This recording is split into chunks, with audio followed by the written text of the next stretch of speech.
Hi, I'm going to give you an idea of the steps I took in painting this historic home. It's the ruins of a historic home on the coastal island of Jekyll Island in Georgia. The house was built in the 1700s and it's been restored so it stays upright, but I wanted to show you the steps I did in creating this watercolor.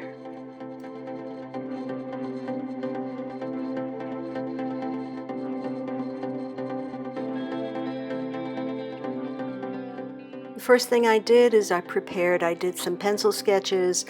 There's my original photograph. I did a couple of quick watercolor studies from that photograph. I tried not to copy it, but then I copied as best I could the actual frame and structure of the house before I started painting it.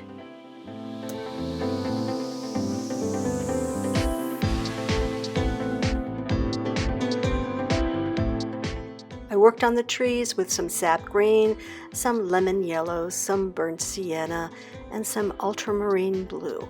I wanted to wait to do the house to get the foliage in there first. I also did some purple shadows of the trees on the left-hand side.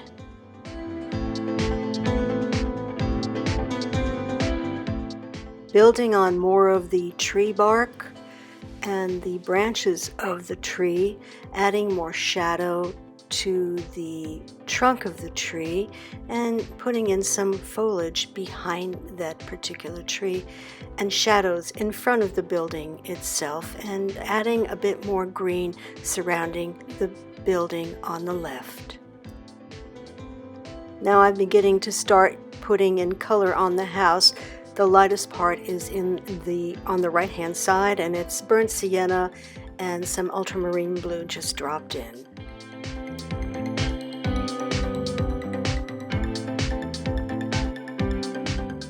And I started adding on the left-hand side of the building where there are a lot of shadows. I wet the paper and I just put in the ultramarine blue, burnt sienna, sap green, also some magenta for the colors of the shadows from the trees above the house.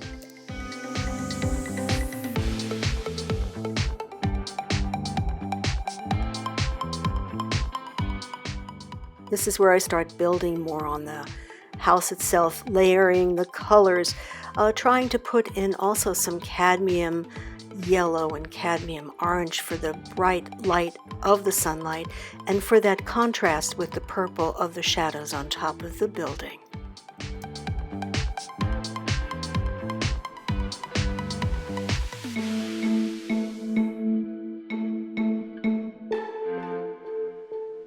And so we have to look at the light that's coming through the broken out windows on the top. There's some light, there's some shadow. I'm still staying with the same color palette of magenta, ultramarine blue, burnt sienna, and a little bit of cadmium yellow.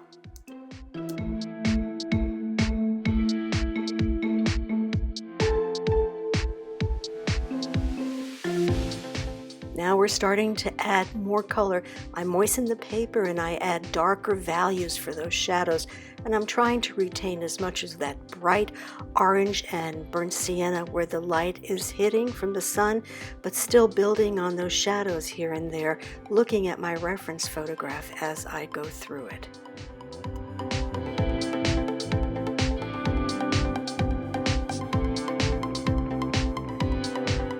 The building is coming along nicely. Let's work on the greens and the shadows in front. We added more green with a ultramarine blue and some magenta to get purple shadows.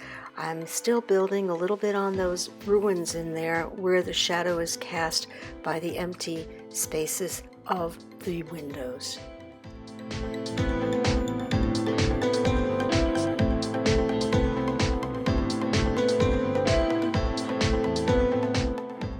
Looking at the entire painting as I work along with it, I noticed I needed to make more distinction of shadows. Keep this wall light, keep the other wall darker, starting to put in more green shadows in the foliage above the building.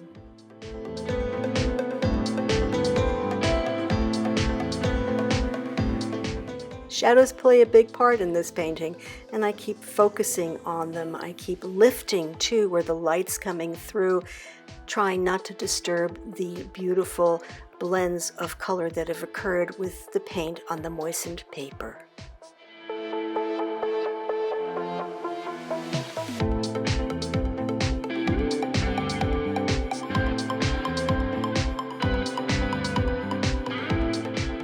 I wanted to work on those trees, and I had put a lot of color down on the trees, and I decided to lift some. I thought it was a little bit too much, and that's the beauty of watercolor too. You can lift it and have some diffusion just by taking a brush and with water and lifting out some of the colors that you've put in.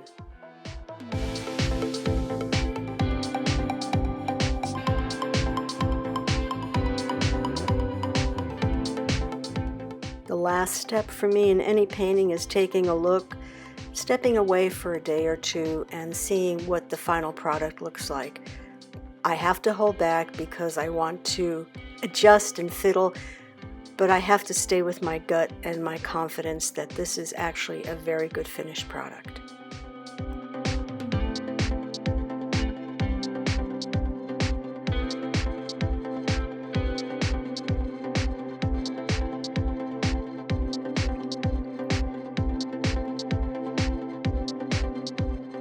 Here is the final painting, the 1700s Horton House Tabby ruins on Jekyll Island on coastal Georgia. Thanks so much for watching. I hope this has helped you with your painting of buildings and historic buildings. If you'd like to learn more about my painting classes, just follow me on Patreon. You'll find the description in my About on this page. Thanks so much and have a wonderful creative week.